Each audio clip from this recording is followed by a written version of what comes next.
All right, everybody, welcome back to another Rocky Mountain Anglers fly tying video. Happy 2026 to everybody. This is our first video of the new year. It's about midway through February as I sit down to do this. And well, spring is right around the corner. It's gonna be March before you know it, but seeing as how we still have a little bit of winter time left to get through, we figured we would start off our 2026 fly tying year here by sharing with you guys a few more of our favorite super easy to tie winter midge patterns. So the first one of those that we're going to be featuring here today is the Neon Nightmare. This is a great little pattern by Matt McCannell. Doesn't get much easier to tie than this one. All you've got is some thread and a little bit of UV resin to cover it up. And you get yourself a really sweet little midge larva attractor pattern. You know, this time of year in Colorado, we think so much of the time about matching the hatch with our tiny little natural midges. And of course, there's a huge value in that. It's a great skill to have, but a lot of times there's also value in sort of unmatching the hatch, if you will, with flies like these that maybe not everybody is thinking about. So yeah, let's go ahead and dive right in. We'll look at our materials first. And really, it's a pretty short list. So for our hook choice today, we're going to be using a Tiemco 2488H. This is, of course, the heavy wire version of the regular 2488. And we choose to use the heavy wire on this fly just because, obviously, again, this is more of an attractor pattern, so we're not as concerned with maintaining that slim little midge profile as we might be if we were trying to go for maybe a more natural-looking bug. So having this heavy wire just gives us a little bit more peace of mind, lets you pull a little bit harder when you're hooking into those bigger fish. So I'm tying a size 18 for the camera here today.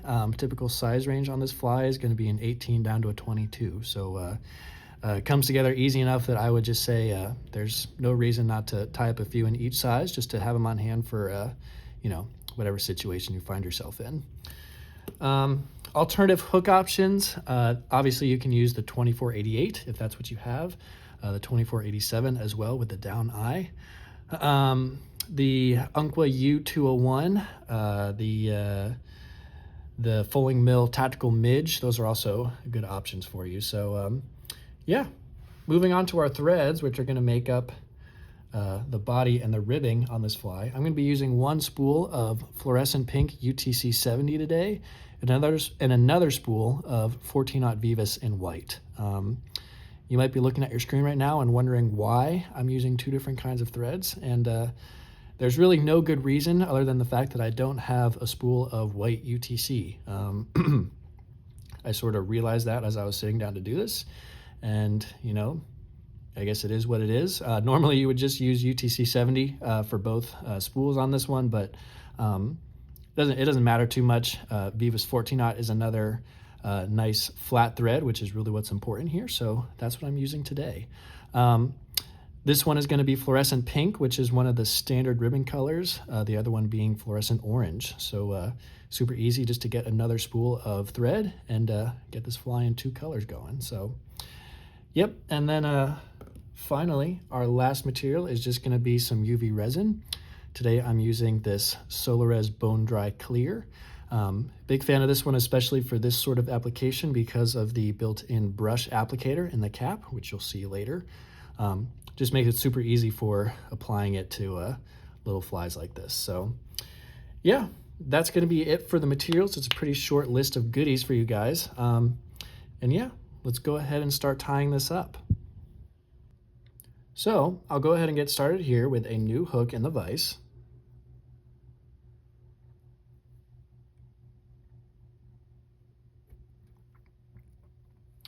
And to begin, I'm first going to pick up my white thread, and I'll make my jam knot right at about a hook eye length or so back from the very front of the shank. So I just get my thread started there and take out my tag end. And I'm going to begin to build my thread base, but I'm not going to take my thread all the way down into the bend just yet. I'll stop it right at about where it's hanging at the point on the barb. And at this point, I'll pick up my pink. So I'm going to pull a little length of this thread out of the tip of my bobbin and position it in my material hand like so. And at this point, I'm just going to tie in this pink thread just the same as if it were any other ribbing material, so whether it be wire or the like. All you got to do is just lay it in there at a 45-degree angle in between your thread and the hook, and it should only take about a half a turn with your right white thread to get that captured.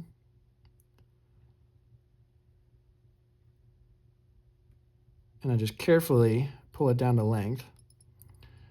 Now I will warn you, sometimes that thread can be fairly difficult to actually tie in just because it's so much more limp than, say, a piece of wire.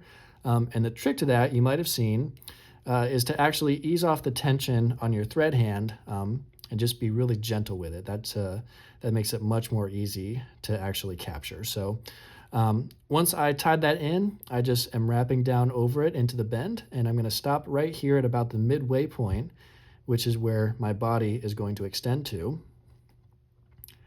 And at this point, I'll start wrapping my way forward. I want to cover up the tag end of that pink thread, and I'm going to stop my white right there at about the point where we started it. Now, I'll take my pink thread back, and all I'm doing here is setting it out of the way. So on my vise, I have a Renzetti Traveler vise here. There's a little knob off to this side of the screen, which I just like to take my thread and my bobbin, and I just take it back and lay it nicely over that. And it just keeps it out of the way, almost as if I were putting it in a material spring. So we're not quite done with our white thread yet. What I'm going to do now is give it a quick counterclockwise spin, and I'm going to take one more pass down and up the underbody of our fly here. And this is going to be just to make it a little bit more robust and also to make it a little bit less translucent. So you can see how flat my thread is. That helps make a nice, smooth underbody. That's really the key to making these flies look nice. So once I get back up to the front, I will quickly whip finish this white thread, tighten it up, and then I'm going to carefully trim it out just as close as I possibly can. Now, I'll pick up my pink, and before I actually go to wrap this, I'm actually going to give it a clockwise turn on the bobbin, and this is going to be corded up. So if you didn't know already, UTC is a very flat thread, which means that if I were to go to wrap it immediately, it would be very prone to spreading out and not looking very good as a rib. So by spinning it clockwise, I'm giving it a little bit of a twist, which turns it into a little bit more of a rope, which will just stand up a little bit nicer and give me some great segmentation for a rib. So now, you don't have to overthink this step. All I'm doing is just wrapping it forward, trying to get some nice evenly spaced turns. I usually get about 6 or 7 in there. And once I get to the front, just put a couple turns on there. And now I'm actually going to take a little, I should say, counterclockwise twist on my bobbin. This is going to be to take that cording back out of my thread. I want it to be nice and flat as I go to make my head. You see I've got some frays in my thread here. When you're making flies like this, frays in your thread are really the #1 enemy, especially because we're covering everything up with resin. Those little tiny fibers just love to stick out of the resin and make it not look smooth anymore. So it looks like I was able to cover up my frays pretty well there. Sometimes that doesn't always work. And in the case that you just have a ton of those little fibers, I would just say, cut off your thread and start it over. It's just that sort of issue. But it looks like we resolved it there. Just good advice, good practice is to be careful not to fray your thread. Sometimes that can happen. It happens a lot to me because I have rough hands, especially right now in the wintertime. So, sometimes it can't be helped, and it's just a nuisance. But yeah, anyways, back to our fly here. So I'm tying up my head right now. I have my thread nice and flat so that it's nice and smooth. And I want it to be about a hook eye length in width.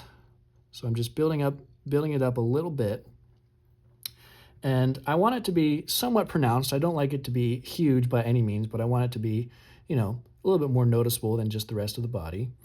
And once I'm about 90% satisfied with the thickness of my head, I'm going to go ahead and pick up my whip finish tool and put a few turns in there, which is going to finish that off. Carefully just tighten that up and trim it out once again as close as I possibly can. And that is our finished Neon Nightmare, almost, I should say. That's our finished tying process for this fly. All that we have to do now is cover it up with resin. So get some bone dry onto the little brush here, and you'll see just how handy this applicator comes in for this sort of application, especially if you have a rotary function on your vise. You can just rotate the entire thing around and put that resin exactly where you want it. Now, it doesn't have to be perfect at this stage. I'm really mostly concerned with just getting the correct amount of resin onto my fly, because once I do, I can come in and spread it around with my bodkin needle just to make sure that I have even coverage. And I also like to try and get a little bit of extra resin up onto my head. Now, something to be careful of when you're doing this is you want to try to avoid getting any resin into the hook eye, because that can be an annoyance. Sometimes you can get it out and sometimes you can't. So it's just easier to try to avoid it in the first place.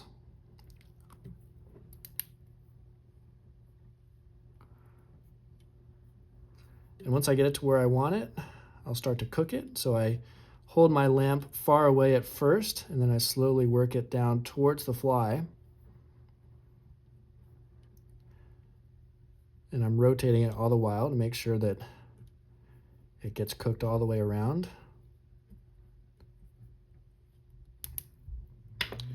And once you're finished, that is our Neon Nightmare. So you can see just how quickly these flies come together. There's really no reason you shouldn't tie up a handful and just have them in your box. So yeah, everybody, thanks so much for watching this video. Hope you enjoyed it. And as always, feel free to come into the shop or, give us a call. We want to answer your questions and get you set up with these materials. So yeah, have a great day, everybody. Thanks for watching. We'll see you in the next one.